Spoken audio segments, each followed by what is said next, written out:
2024 के लोकसभा चुनाव में हर दिन जो है वो बीजेपी की मुश्किलें बढ़ाता हुआ दिख रहा है। हर दिन भारतीय जनता पार्टी के लिए एक नई मुसीबत लेके आता है और बीजेपी का कहीं ना कहीं वोट शेयर भी हिलता हुआ दिख रहा है और भारतीय जनता पार्टी का जो जीत का सपना है तीसरी बार का, वो भी चकनाचूर होता हुआ दिख रहा है। आप जानते हैं कि साउथ इंडिया में क्या हो रहा है?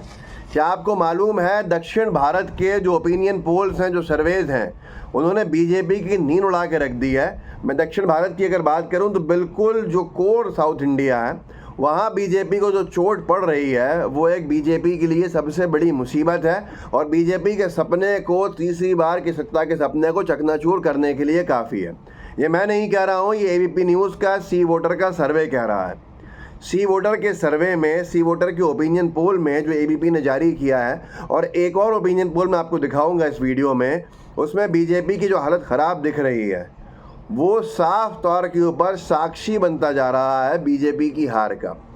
ये सर्वे मैं पहले एबीपी का सी वोटर का आपको बताता हूँ कि क्या हुआ है उसमें, क्यों चौंकाने वाला है, क्यों बीजेपी के लिए झटका है इसमें, और उसके बाद रुकिएगा एक और एजेंसी है जिसने सर्वे किया है, उसमें भी बीजेपी को बड़ा डेंट मिला है साउथ इंडिया से।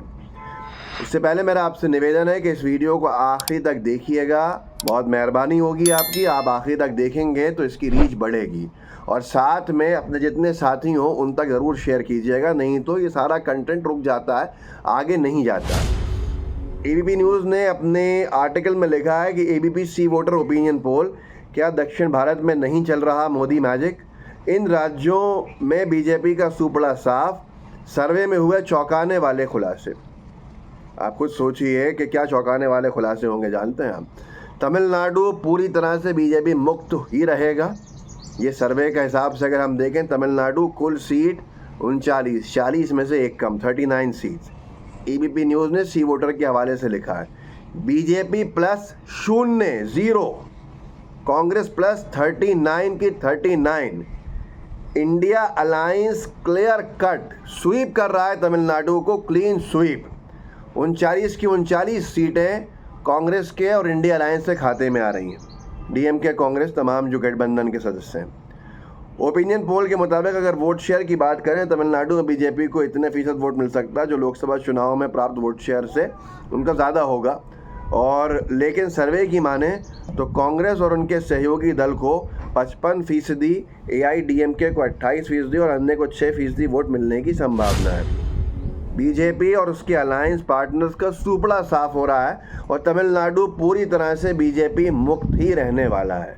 मोदी जी का जो सपना था, जिसको वो कांग्रेस मुक्त भारत का नारा देते थे और एक्चुअल में विपक्ष मुक्त भारत कह लीजिए, जो लोकतंत्र के लिए हानिकारक का ख़त्म करने वाली बात है, उस सपने को चकनाचूर कर दिया तमिलनाडु के इस ओपिनियन पोल ने, जिसमें 100% सीट्स कांग्रेस प्लस को मिल रही हैं। 39 की 39 सीट्स, 39 की 39 सीट्स कांग्रेस और उसके सहयोगी इंडिया अलायंस के पार्टनर्स को मिल रही हैं और बीजेपी और एनडीए को 0 सीट्स। ये एबीपी का सी वोटर का सर्वे कह रहा है। आगे चलते हैं, ये बात तो है तमिलनाडु की। अब तमिलनाडु से आगे केरला है, इधर आखिरी छोर भारत का केरला, जिसने हमेशा बीजेपी को नकारा है, बीजेपी की राजनीति को नकारा है। उस केरला में बीजेपी को सबसे बड़ा झटका पड़ेगा, सबसे बड़ा झटका वो ये है कि तमिलनाडु की तरह ही बीजेपी का खाता केरला में नहीं खुलेगा इस बार भी। केरला में बीजेपी को झटका, ये कहना है सर्वे का, एबीपी लाइव ने लिखा है।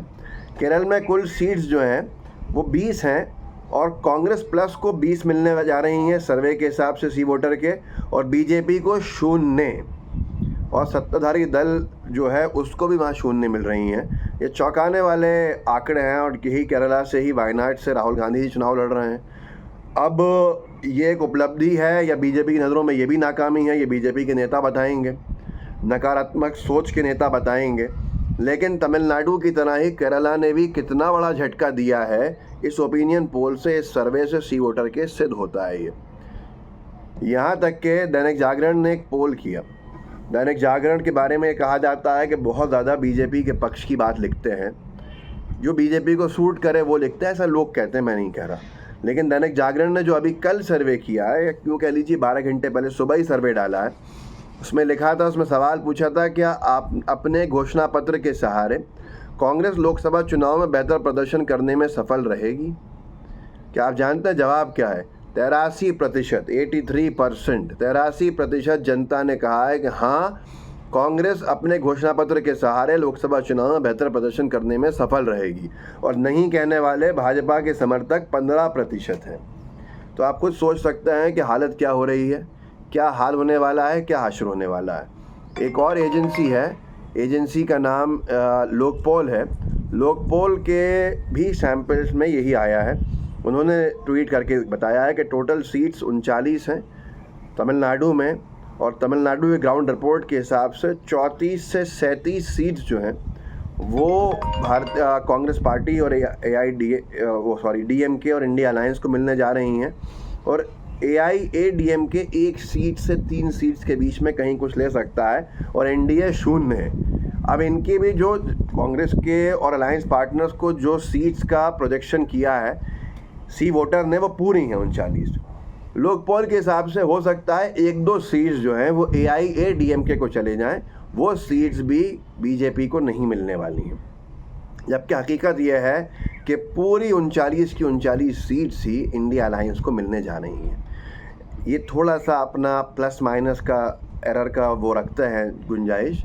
लोकपाल ने कहा है ग्राउंड रिपोर्ट पुडुचेरी, अंडमान निकोबार और लक्षद्वीप 1-1 सीट्स हैं। 3 सीट्स हैं इन यूनियन टेरिटरीज़ की। इसमें इंडिया अलायंस को 2, और हो सकता है कि 3 ही तक पहुंच जाए इंडिया अलायंस, क्योंकि अंडमान में थोड़ा सा मुकाबला बताते हैं कि बीजेपी और कांग्रेस में है, और एनडीए को 0 सीट्स। तो आप खुद सोचिए कि क्या हाल होने जा रहा है। और ऐसा ही कुछ बड़ा झटका तेलंगाना में भी बीजेपी को पड़ रहा है। तेलंगाना में कुल सीट्स 17। लोकपाल ने सर्वे करके कहा है कि लोकपाल के सर्वे के हिसाब से कांग्रेस को 12 सीट्स और बीजेपी को 2 सीट्स मिलेंगी। ये सर्वे का उनका अनुमान है। अब आप खुद सोच लीजिए कि क्या हश्र होने वाला है, क्या हाल होने वाला है। तो यही सारी चीज़ें हैं जो बीजेपी की कहीं ना कहीं चिंता बढ़ा रही है। लेकिन इस बीच में एक पोस्टर वायरल हो रहा है। मेरा इस पोस्टर से कोई लेना देना नहीं है, ना मैंने बनाया, ना मैं इसका समर्थन कर रहा। इस पोस्टर के बाद, इस सर्वे के बाद अगर बीजेपी को कोई जीत की उम्मीद है या जीतती है, तो फिर ये पोस्टर जिसने भी जारी किया है, जिसने ये वायरल किया है, वो बहुत ज़्यादा जेन्युइन हो जाएगा। शायद यही एक सहारा बीजेपी के पास बचा है। ये पोस्टर लगा दीजिए मोदी जी के हाथ में जो ईवीएम की मशीन है। तो ये पोस्टर जो आपने देखा वो आपके सामने है। हो सकता है कि बस ये पोस्टर से कुछ सहारा बीजेपी को हो, नहीं तो बीजेपी सहारा छोड़िए लाचार सी दिख रही है। और शायद यही वजह है कि भारतीय जनता पार्टी की सरकारों ने, बीजेपी ने बिहार की सरकार, महाराष्ट्र की सरकार गिराने का कृत्य किया, महाराष्ट्र की रीजनल पार्टीज़ को तोड़ने का कृत्य किया। यही डर है शायद बीजेपी का, जो साफ इसमें दिख रहा है। इस वीडियो को आगे बढ़ाइएगा और उन लोगों से पूछिएगा जो 400 पार के नारे को सच समझ बैठे हैं, ये 400 पार के नारे में कितना वजन डालता है। जो दक्षिण भारत में लगभग मेरे अंदाजे से 150, 130, 140 सीट्स होंगी, बिल्कुल कोर साउथ इंडिया में। और बीजेपी का अगर सुपड़ा साफ है, 0 के ऊपर बीजेपी दिख रही है, तो फिर क्या होने वाला है बीजेपी के 400 पार के नारे का। और सिर्फ परसेप्शन बनाने की बात है। इस वीडियो को आगे बढ़ाइएगा, लोगों को आप जागरूक कर सकते हैं, ज़रूर कीजिए। व्हाट्सएप ग्रुप्स होंगे, उनमें शेयर कीजिएगा। जितने लोगों तक पहुंचा सकते हैं मेरे कंटेंट को ज़रूर पहुंचाइएगा। जय हिंद, जय भारत।